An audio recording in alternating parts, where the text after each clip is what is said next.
आज की कहानी एक गांव से शुरू होती है जिसमें तानिया नाम की एक लड़की अपनी दादी के साथ रहती थी। ये गांव एक टापू के पास बसा था और ये काफी पिछड़ा हुआ गांव था। गांव के लोगों की जिंदगी बिल्कुल आदिवासियों जैसी थी। तानिया गांव के बच्चों को एक स्कूल में पढ़ाती थी और ये स्कूल गांव से थोड़ा बाहर था। वैसे तानिया देखने में बहुत खूबसूरत थी। गाँव के ज्यादातर लड़के उससे शादी करना चाहते थे, लेकिन तानिया को तो मर्द जात के नाम से ही नफरत थी। इसी गाँव में सिमोन नाम का एक आदमी रहता था और वो गांव के लोगों के लिए मीट का इंतजाम करता था। वो हफ्ते में एक बार किसी भैंस को काटता और फिर उसका मीट पूरे गांव में बांट देता था। वैसे तो सिमोन शादीशुदा था, लेकिन वो मन ही मन तानिया को चाहता था। वो जब भी गांव में मीट बांटता था तो सबसे अच्छा पीस तानिया को देता था। सिमोन की बीवी का नाम मोना था और इनके बेटे का नाम लियो। सिमोन की बीवी चाहती थी कि सिमोन बाकी आदमियों की तरह खेती करे, लेकिन सिमोन को खेती पसंद नहीं थी। बस इसी बात को लेकर उन दोनों के बीच अक्सर झगड़ा होता रहता था। वैसे सिमोन का घर गांव के बाहर था, क्योंकि उसे गांव वालों का शोर पसंद नहीं था।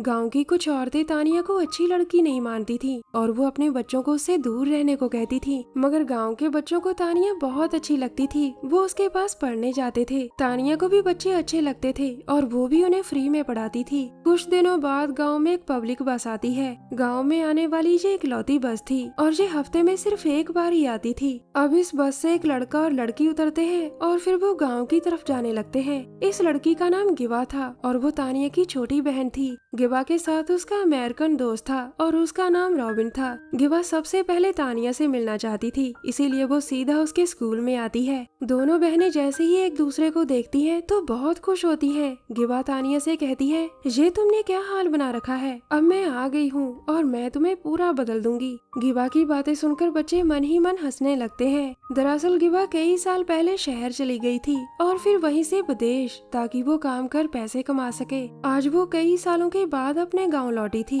वो जहाँ सिर्फ और सिर्फ तानिया से मिलने आई थी, क्योंकि वो उसे बहुत प्यार करती थी। थोड़ी ही देर बाद जब दोनों बहनें घर पहुँचती हैं, तो दादी गिवा और रॉबिन का स्वागत करती है। गिवा और रॉबिन को साथ साथ देखकर दादी को लगता है कि इन दोनों की शादी हो चुकी है, लेकिन गिवा उसे बताती है कि हमने अभी शादी नहीं की है। ये सुनकर दादी काफी हैरान होती है और उन दोनों को अलग अलग रहने को कहती है। उसी रात जब दोनों बहनें दादी के साथ सो रही थी, तो गिवा उठकर तानिया को जगाने लगती है। जब तानिया जाग जाती है तो गिवा उसे एक तरफ ले जाकर कहती है, रॉबिन और मैं शादी करने वाले हैं और अब तुम्हें भी शादी कर लेनी चाहिए। इस पर तानिया कहती है कि मैं कभी शादी नहीं करूंगी और ना ही मुझे आदमी अच्छे लगते हैं। इसके बाद वो दोनों बहनें फिर से सो जाती हैं। अगले दिन दोनों बहनें बीच पर फिश बना रही थी और उनके पास ही कई बच्चे खेल रहे थे। गिवा को भी बच्चे काफी पसंद थे और वो उनके पास जाकर उन्हें कुछ खाने को देती है। इसी दौरान सिमोन एक भैंस पर बैठा वहाँ से गुजर रहा था। गिवा की नजर जैसे ही उस पर पड़ती है तो वो भागकर उसके पास जाती है और कहती है, मैं भी भैंस की सवारी करूंगी।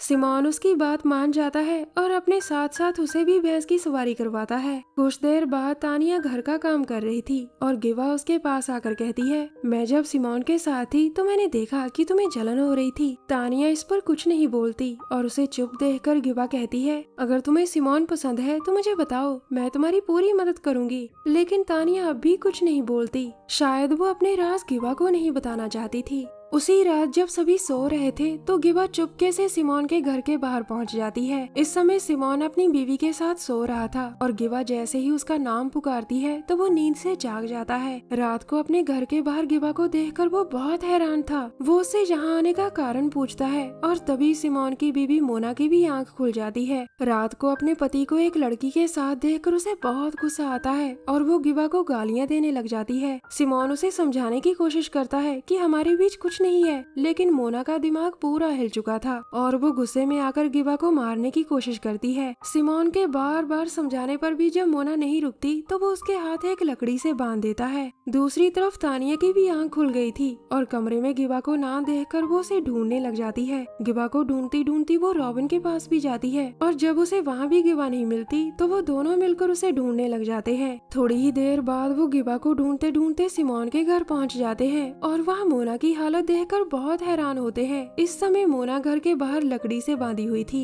जबकि सिमोन और गिवा अंदर बैठे बातें कर रहे थे। तानिया जैसे ही मोना का मुंह खोलती है तो वो उसे बताती है कि सिमोन और गिवा का अफेयर चल रहा है। ये सुनते ही रॉबिन सिमोन को घर से निकालकर पीटने लगता है और उसे काफी पीटने के बाद वो वहाँ से चला जाता है। इसके बाद वो अपना सामान पैक करता है और गाँव से चला जाता है, क्योंकि उसे लग रहा था कि गिवा ने उसे धोखा दिया है। अगले दिन सुबह तक पूरे गाँव में बात फैल जाती है कि गिवा ने सिमोन का घर तबाह कर दिया। गाँव वाले तानिया को भी ताने देने लगते हैं कि तुम दोनों बहनें पूरे गाँव को गंदा कर रही हो। गाँव वालों के ताने सुनकर तानिया को बहुत गुस्सा आता है और वो गिवा के पास जाकर उससे सच पूछती है। गिवा उसे समझाती है कि मैंने ये सब तुम्हारे लिए किया था, क्योंकि मुझे पता है कि तुम सिमोन को चाहती हो। उसकी बात सुनकर तानिया कहती है कि तुम झूठ बोल रही हो, क्योंकि तुम्हें पता है कि मुझे आदमी अच्छे नहीं लगते। इसके बाद गिवा उसे समझाने की काफी कोशिश करती है, लेकिन तानिया उसकी कोई बात नहीं मानती। उधर पूरे गाँव ने फैसला कर लिया था कि अब से वो अपने बच्चे तानिया के पास पढ़ने नहीं भेजेंगे। गाँव वालों को लग रहा था कि अगर उनके बच्चे तानिया के पास जाएंगे तो वो उन्हें भी बिगाड़ सकती है।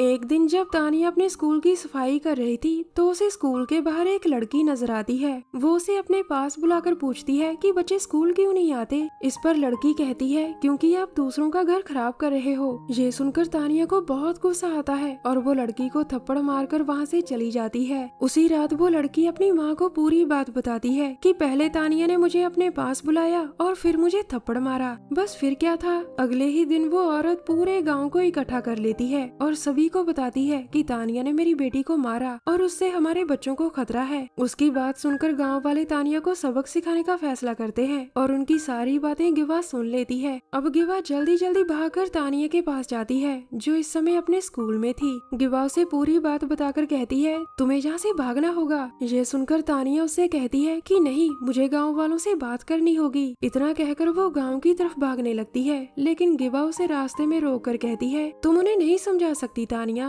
वो लोग तुम्हें देखते ही मार सकते हैं। मगर तानिया उसकी बात नहीं मानती और दोनों बहनें आपस में लड़ पड़ती हैं। इस लड़ाई के आखिर में तानिया ने गिवा को बेहोश कर दिया था। अचानक तभी उसे गांव वाले नजर आते हैं जो उसके स्कूल तक पहुंच चुके थे और वो बहुत गुस्से में थे। गांव वालों का गुस्सा देखकर तानिया बहुत डर जाती है और वो भागकर सिमोन के पास जाती है। वो सिमोन से मदद मांगकर कहती है कि अगर तुम्हारे और गिवा के बीच कुछ नहीं था तो तुम्हें गाँव वालों को समझाना चाहिए। अचानक तभी मोना की नजर तानिया पर पड़ती है और वो उसे यहाँ से चले जाने को कहती है। सिमोन उसे समझाने लगता है, लेकिन वो उसकी बात नहीं मानती। आखिर में सिमोन को गुस्सा आ जाता है और वो मोना को पीटने लग जाता है। मोना को पीटते देख तानिया वहाँ से भाग जाती है, क्योंकि वो नहीं चाहती थी कि उसके कारण सिमोन और मोना के बीच झगड़ा हो। तानिया के जाने के बाद सिमोन मोना से कहता है कि मैं उन दोनों बहनों की मदद करूंगा। कुछ देर बाद मोना गाँव में जाती है ताकि गाँव वालों को बता सके कि सिमोन भी तानिया के साथ है। उसे गाँव में कोई नहीं दिखता, क्योंकि पूरा गाँव तानिया को ढूंढ रहा था।